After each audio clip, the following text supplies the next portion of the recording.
Bonjour et bienvenue sur le podcast Explore Japon, le podcast qui explore le Japon sous toutes ses coutures.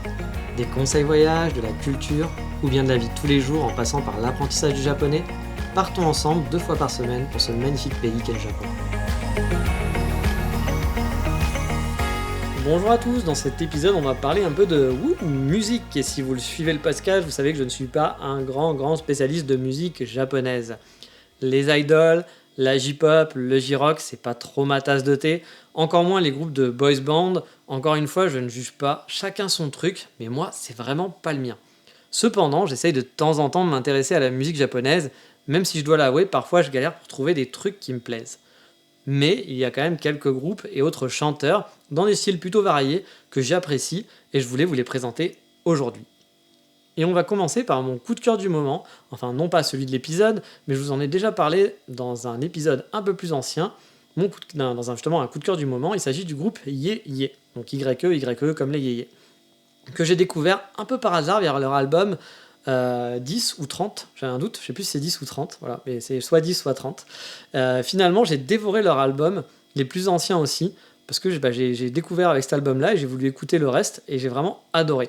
Ils m'ont accompagné pendant mes explorations de mes dernières semaines au Japon et je vous conseille donc d'écouter cet album-là dans son intégralité, ainsi que l'album qui se nomme Motainai, qui est vraiment frais et guiré à la guitare sèche et à la voix de la chanteuse que j'apprécie bien. C'est un peu une folk toute légère qui se boit comme du petit lait. Franchement, c'est devenu un gros coup de cœur pour moi. Et un autre groupe que j'ai vraiment beaucoup aimé, et il y a pas mal de morceaux que j'aime chez eux, il s'agit de Suiyobi no Campanella, que j'avais découvert il y a quelques années via la chanson Napoléon. Ouais, Napoléon comme Napoléon. Sur YouTube, j'étais tombé vraiment par hasard dessus et j'avais vraiment bien kiffé. À l'époque, je crois que le groupe était pas très connu hors du Japon, il me semble, mais encore une fois, je suis pas un spécialiste de la musique japonaise, mais je crois pas que c'était très connu. Mais le clip m'avait vraiment impressionné avec un joli plan séquence. J'avais du coup farfouillé dans ce qu'il faisait. Et même si j'étais pas toujours fan de l'univers électro et un peu psychédélique, il y avait quelques chansons que j'avais bien appréciées et que j'ai commencé à écouter en boucle. Et par exemple, il y a eu la chanson qui s'appelait Hokkaido, avec là aussi avec un clip qui était totalement délirant. Et comme je l'ai dit, j'aime pas vraiment tout chez eux. Il y a des titres que voilà, je suis vraiment pas très fan, mais il y en a voire que j'aime pas du tout, que je peux pas écouter parce que voilà, ça me tue mes oreilles. Mais voilà, il y en a d'autres que j'adore vraiment. Et pour en citer que, en vrac, il va y avoir des titres comme Yuniko, Aladdin, Ikkyu-san, Meros, et qui vraiment, j'ai écouté en boucle un nombre de fois incalculable. C'est un groupe à découvrir autant musicalement que visuellement pour leurs clips, qui sont souvent même des grosses tueries.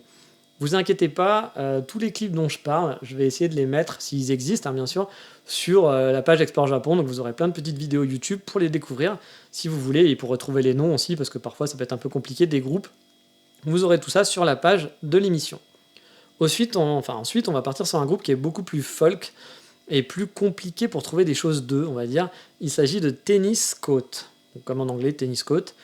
En fait, eux, je les avais découverts pendant un concert à emporter. Alors, si vous ne connaissez pas le concept, il y a une dizaine d'années, j'étais vraiment un fou furieux du boulot des mecs que faisaient donc les concerts à emporter, qui filmaient dans la rue des artistes faire des lives improvisés, que ce soit en marchant dans une rue, par exemple, ou dans un bar sur un piano avec des gens. Voilà, c'était quelque chose de totalement improvisé, ou dans un appartement. Ça donnait des lives d'artistes folk indé qui étaient vraiment super chouettes. Et c'était à l'époque où des gars comme Arcade Fire, Bon Iver, Sufjan Stevens n'étaient pas du tout connus pour ceux qui connaissent un petit peu la folk indé. Donc c'était vraiment super chouette parce qu'on découvrait plein de groupes super avant que tout le monde en parle. Et en plus dans des conditions folk vraiment chouettes parce qu'ils jouaient en live comme ça, à la bonne franquette. Ça donnait des versions parfois qui étaient meilleures que la version studio et les concerts à emporter. Si vous aimez la musique folk indé que vous ne connaissez pas, je vous conseille de retomber sur tous les archives parce qu'il y a des vraies pépites. Et un jour, ils ont décidé de lancer une série de vidéos avec un partenariat avec je ne sais plus qui, de concerts à emporter à travers le monde. Parce qu'habituellement, c'était des groupes qui venaient en France, des groupes pas très connus qui faisaient faire un petit truc et tout, et ils passaient par les concerts à emporter pour faire un petit live, etc. Mais là, c'était une genre de collaboration pour faire découvrir des groupes un petit peu plus, encore moins connus dans des pays encore moins connus, pas des Américains, des Anglais, etc. et autres. Et du coup, on avait eu un concert à emporter avec Tennis Coat qui m'avait vraiment transporté. Le groupe marchait dans les petites ruelles de Tokyo, la chanteuse et sa petite voix accompagnée par son guitariste, c'était vraiment un moment magique. J'ai mis donc, comme je l'ai dit, j'ai mis les vidéos sur la page de l'émission et je vous invite à aller la regarder parce que franchement, je peux en parler, mais le mieux c'est quand même de l'écouter et de le voir. Donc rendez-vous sur explorejapon.com pour regarder tous ces clips. Soyez curieux, vous allez voir, peut-être que vous allez avoir de vrais coups de cœur, peut-être que vous n'aimerez pas du tout, vous avez le droit, mais ça fait jamais de mal de aller lancer, de regarder, de se dire allez, peut-être que je peux aimer, vous allez peut-être avoir un vrai coup de cœur, comme moi je fais de temps en temps, il y a plein de trucs que j'aime pas, mais parfois quand on n'aime pas, c'est bien de réécouter, et on peut avoir des bonnes surprises.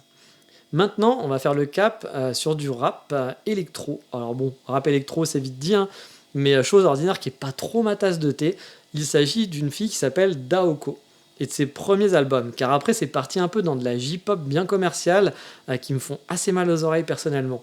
Mais les deux premiers albums, j'avais eu un vrai crush pour cette jeunette qui avait un flow pas dégueulasse, je trouvais, avec des titres comme Suisei, Kakete Ageru, Ichiban Boshi, il y avait beaucoup aussi, pas beaucoup, hein, mais beaucoup, ou bien encore Gravity.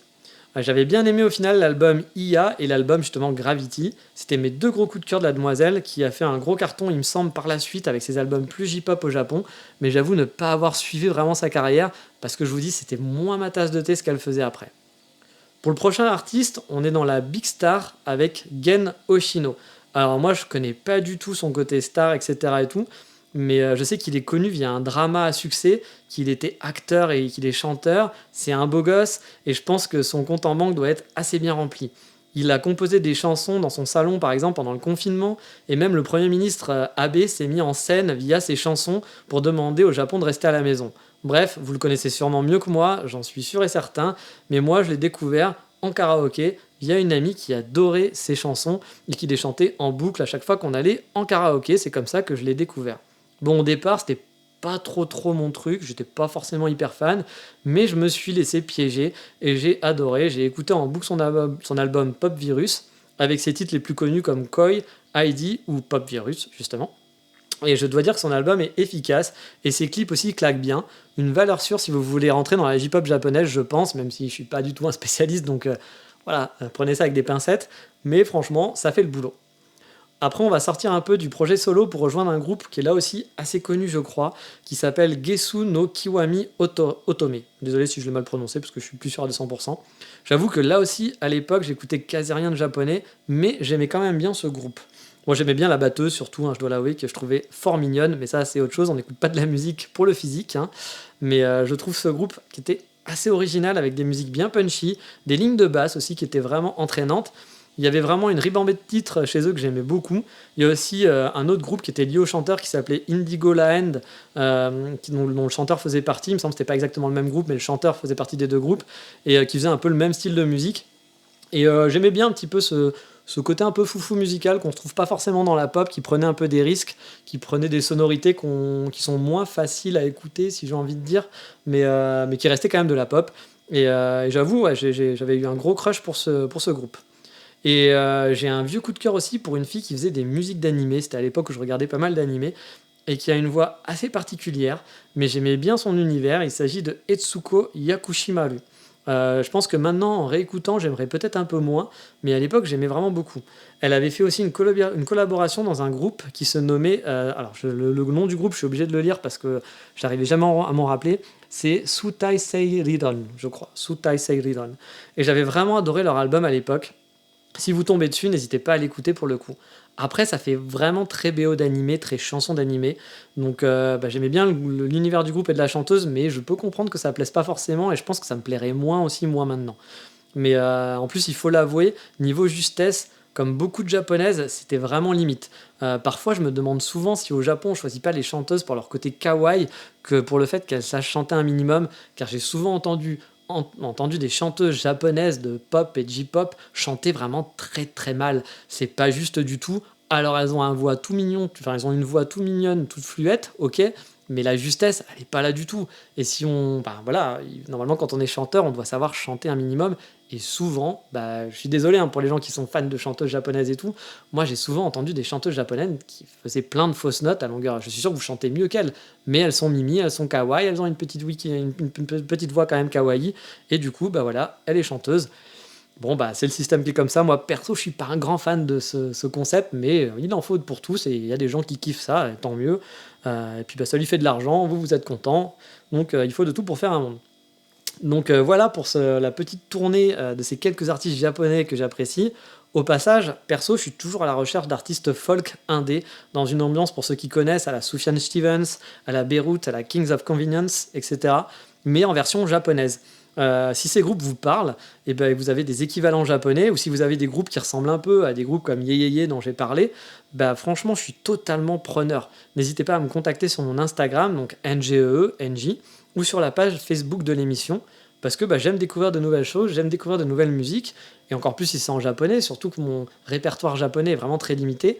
Par contre, je dois l'avouer, c'est vraiment ce genre de musique. M'envoyez pas des trucs de J-pop ou des trucs de boys band, etc. Parce que il y a peut-être des chansons sympas, hein, mais il y a peu de chances que ça me plaise. Et vraiment, même si les chansons me plaisaient, j'aimerais beaucoup trouver des chansons indé, folk, un peu rock, mais pas rock animé, hein, vraiment du rock indé, quoi. Pas du Sum 41 ou je sais pas quoi, parce que pour moi c'est pas ça le rock indé. Encore une fois, hein, je critique pas, hein, chacun ses trucs, mais moi c'est pas du tout mon truc. Mais avoir des choses folk indé, de la musique un peu indépendante, mais en version japonaise, bah, je kifferais, mais j'ai pas trop réussi à trouver des trucs qui me plaisaient, à part ce dont je vous ai parlé aujourd'hui. Et encore, dans cette liste, je trouve qu'il n'y a pas beaucoup d'artistes qui sont de la folk indé. La plupart sont quand même des trucs très pop, hein. Mais il y a parfois des chansons pop que j'aime bien aussi, mais justement, j'aimerais bien trouver peut-être des trucs comme Yeyeye, le premier dont je vous ai parlé, en trouver un peu plus, ou Tennis Coat, des groupes un peu plus comme ça. Mais voilà, après tous ces coups de cœur que je viens de vous parler, bah, il est temps de faire un autre coup de cœur, qui sera aussi un coup de cœur musical, mais pas japonais cette fois, attention, avec le coup de cœur du moment.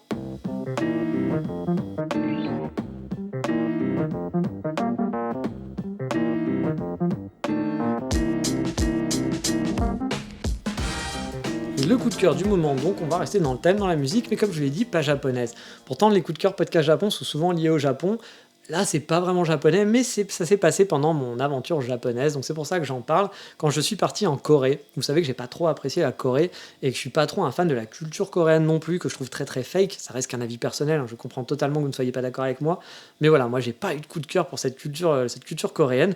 Mais en étant sur place, un jour dans un café, j'ai écouté il y avait une chanson qui passait, que j'ai shazammée, merci Shazam, et j'ai découvert cette chanson et j'ai bien aimé. Alors elle est peut-être connue, elle est peut-être pas connue, je n'en sais rien car je n'y connais que dalle en musique japonaise, mais elle s'appelle Minsu ou Minsu, je ne sais pas comment on dit en truc, donc M-I-N-S-U.